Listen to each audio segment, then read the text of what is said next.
Olá amigos, tudo bem? Graça e paz da parte de Deus a todos também, aqueles irmãos que estão participando nesse momento com a gente aí dessa transmissão. E hoje eu queria compartilhar com vocês sobre a vida de um personagem bíblico que até foi alguém que tomou as telas do cinema. E por muito tempo, quando a gente era criança, a gente ia aos cinemas assistir os seus filmes e nos emocionávamos, né, com o que ele realizava, a sua força, a sua capacidade de combater inimigos e vencê-los. E este personagem chama-se Sansão. Alguém que aparece ali em Juízes com a história de um homem chamado Manoá, que era da tribo de Dan, e ele tinha uma esposa que era estéril, e de repente um dia um anjo aparece a ela e faz uma promessa de que ela teria um filho, e ela então compartilha esse momento com seu esposo, e ele, depois de muito orar, buscar o Senhor e pedir ao Senhor, novamente esse anjo aparece à sua esposa lá no campo, quando está sozinha novamente, sozinha ali, e ela então chama o seu esposo, e eles então pedem orientações de como criar, né? Como criar o seu menino, a qual já havia essa promessa de eles ter. E este menino seria nazireu, seria alguém separado desde o ventre, com um projeto de Deus, com um propósito de Deus, de livrar Israel, de ser alguém que iria julgar, iria estar ali diante do povo e iria trazer tempos de refrigério àquela nação. Mas ao crescer Sansão, a gente vê pela história ali, pela Bíblia, que mesmo ele sendo orientado por seus pais, diante de tudo aquilo que tinha que realizar, ele comete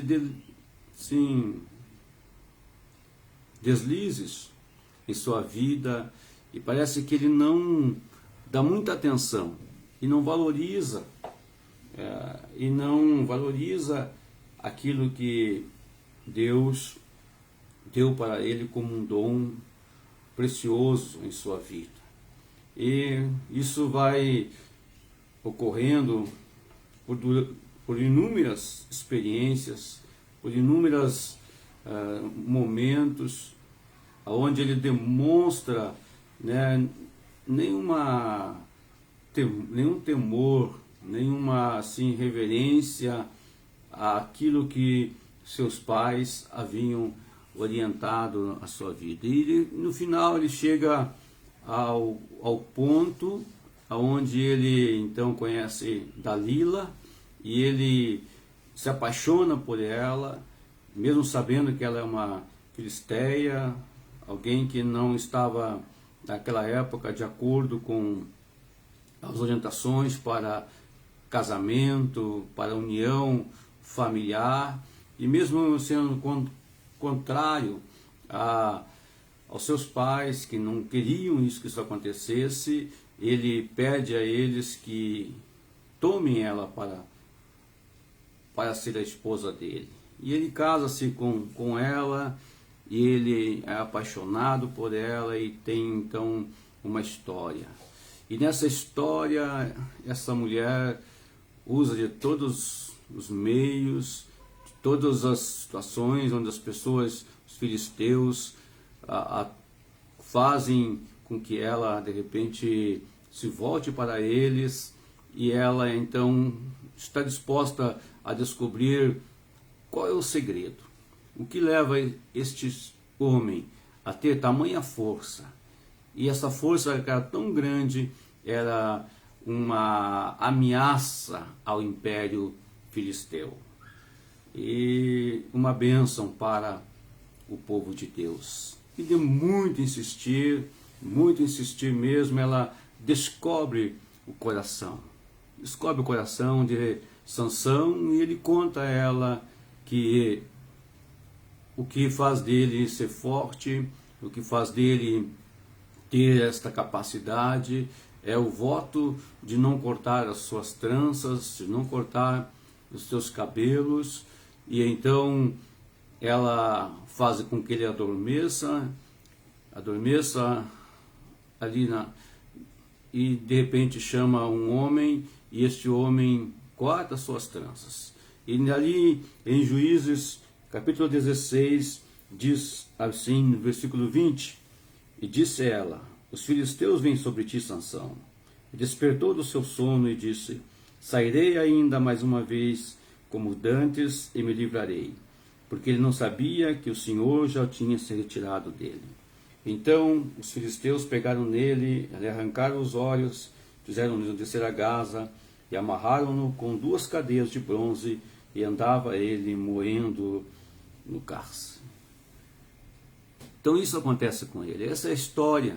E nesse momento nós sempre nos emocionávamos, e havia às vezes até, estive no cinema ali, havia prantos, né? As pessoas choravam, porque era um momento trágico na vida de um herói para a gente, um herói para as pessoas que o assistiam.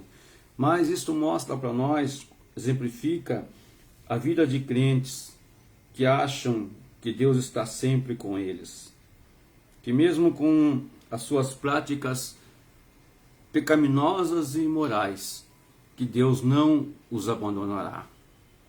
Este é o relato da vida de Sansão, e é também um relato, infelizmente, de muitas pessoas que conhecem o Senhor, que são chamadas por Deus, que estão talvez aí envolvidas em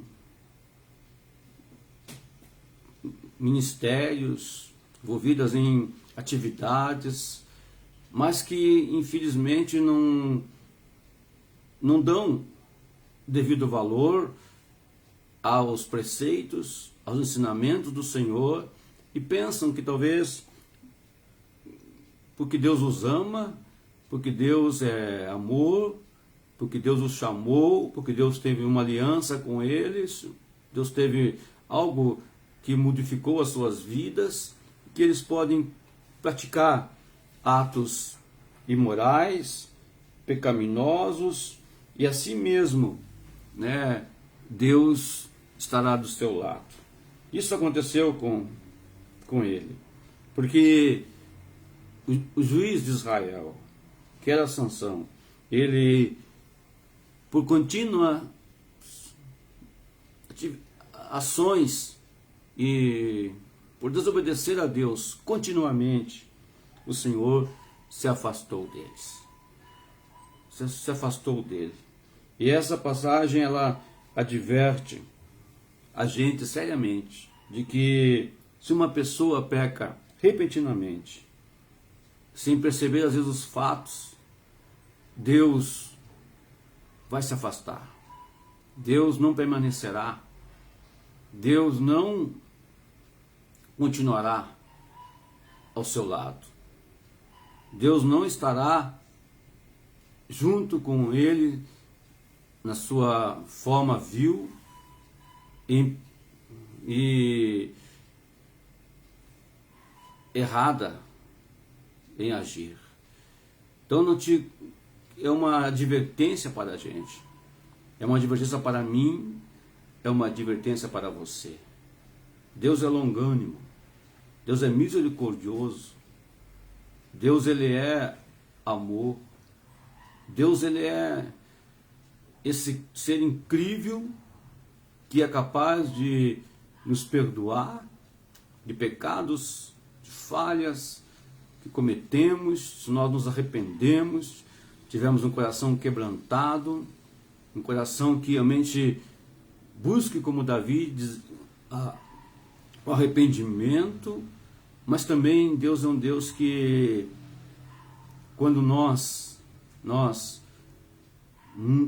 continuamos na prática do pecado, quando nós continuamos fazendo as coisas erradas e não olhando para a palavra de Deus, com certeza Ele vai se afastar. E talvez você e eu, talvez outras pessoas não se apercebam disto.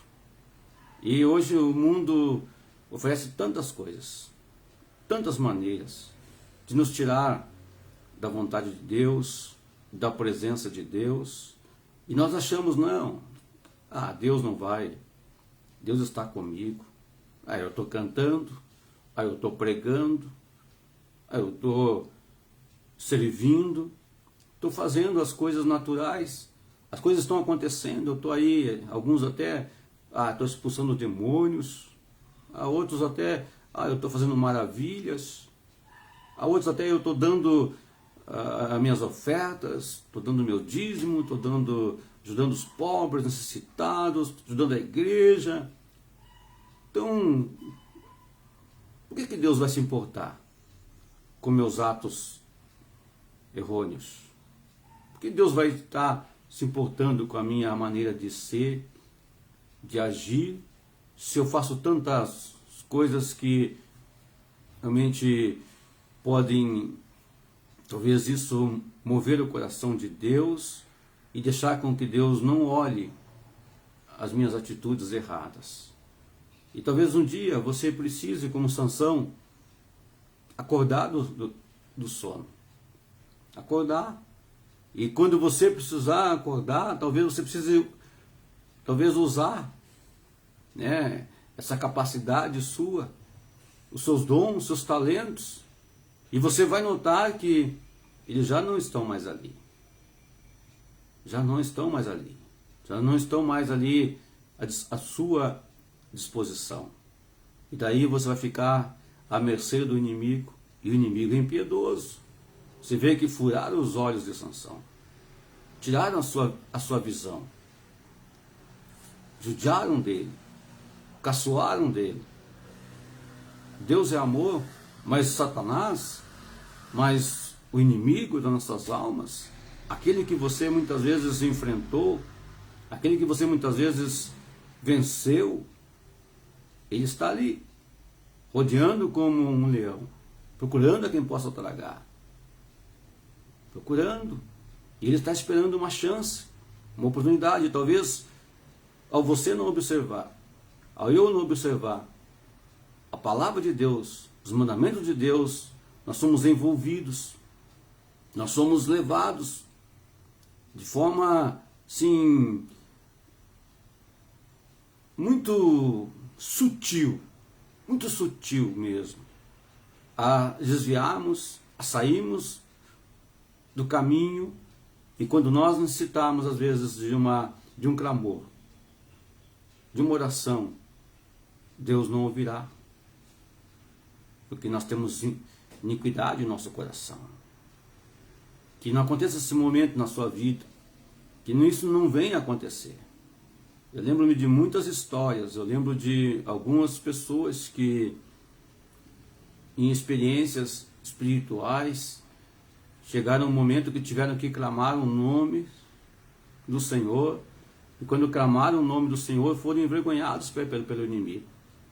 Porque esse próprio inimigo sabia e trazia ali a cara deles os erros seus, apontava para eles os seus erros. E isto acontece com muita gente. Então você que foi ungido, você que foi consagrado, você que foi chamado por Deus, você que já experimentou o altar do Senhor, não fique fora, não fique longe, não. Volte. Se tem alguma coisa errada, peça perdão. Olhe os seus caminhos, olhe a sua maneira de agir. O mundo vai te oferecer muitos atrativos. O mundo vai te oferecer muitas coisas para te tirar da presença de Deus, como ofereceu para Sansão. Mas você tem a escolha. Você tem a oportunidade de permanecer. Que Deus te abençoe. Que Deus te guarde. Que Deus te ajude, meu amado irmão. Que Deus me ajude a nós termos uma história de vida onde possamos acabar o bom combate. Acabar a carreira. Que possamos ter uma vida de vitória. Combater o bom combate. Acabar a nossa carreira e guardar a nossa fé. Que realmente Deus esteja abençoando você. Abençoando a mim, abençoando a todos. Em nome de Jesus. Este é o momento de compartilhar que eu queria trazer com vocês. Uma coisa que Deus me falou hoje. Para que você não chegue a esse momento. Para que eu não chegue a esse momento. Onde a gente queira usar as ferramentas de Deus. E elas já não estejam ali mais à nossa disposição. Deus abençoe em nome de Jesus. Amém.